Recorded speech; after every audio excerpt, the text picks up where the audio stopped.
اعوذ باللہ من الشیطان الرجیم، بسم اللہ الرحمن الرحیم۔ امید ہے کہ آپ تمام حضرات خیر و عافیت سے ہوں گے۔ سید آپ کو سلامت رکھے، اپنے حفظ و ایمان میں رکھے۔ تو عزیزان گرامی، آج کی ویڈیو میں آپ کی نظر سماعت میں رکھتا ہوں کہ آپ دیکھیں اس ویڈیو میں یہ جو ہمارے سیاست دان ہیں یہ کیا بات کر رہے ہیں۔ میں کچھ بھی نہیں کہوں گا، کوئی الفاظ نہیں کہوں گا، فیصلہ آپ نے کرنا ہے۔ دیکھیں کیا سچ ہے، کیا غلط ہے، کیا حقیقت ہے، کیا جھوٹ ہے۔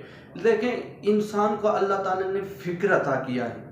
اللہ تعالیٰ نے قرآن مجید میں فرمایا بسم اللہ الرحمن الرحیم وَلَوْ قَالُوا لَوْ كُنَّا أَوْ نَسْمَعُ أَوْ نَعْقِلُ مَا كُنَّا فِي أَصْحَابِ السَّعِيرِ، یعنی وہ افراد جو جہنم میں ہوں گے وہ ایک منادی دیں گے، ندا دیں گے، کاش ہم نے سنا ہوتا، کاش ہم عقل سے کام لیتے تو آج جہنم میں نہیں ہوتے۔ یعنی اللہ تعالیٰ اس قرآن کی آیت میں انسان کو بتانا چاہتا ہے کہ اے انسان، میں نے تمہیں دو طرح کے ہادی عطا کیے ہیں۔ ایک وہ ہادی جو ظاہراً اس دنیا میں محمد مصطفیٰ کی صورت میں آپ کے طرف آیا ہے، دوسرا ہادی وہ جو تمہارا عقل ہے، عقل سے کام لو۔ تو ہم دیکھیں ہمارا عقل کیا کہتے ہیں۔ آپ پہلے یہ ویڈیو دیکھیں، اس کے بعد آپ خود فیصلہ کریں کہ کیا صحیح ہے، کیا غلط ہے۔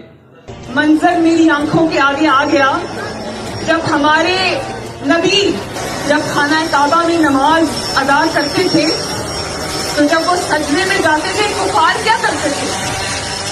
کفار جو گھنونی حرکت کرتے تھے تو حضرت فاطمہ الزہرا جو ہمارے پیاری نبی صلی اللہ علیہ وسلم کی صاحبزادی تھی، وہ ان کے اوپر سے وہ ہٹاتی جاتی تھی اور روتی جاتی تھی۔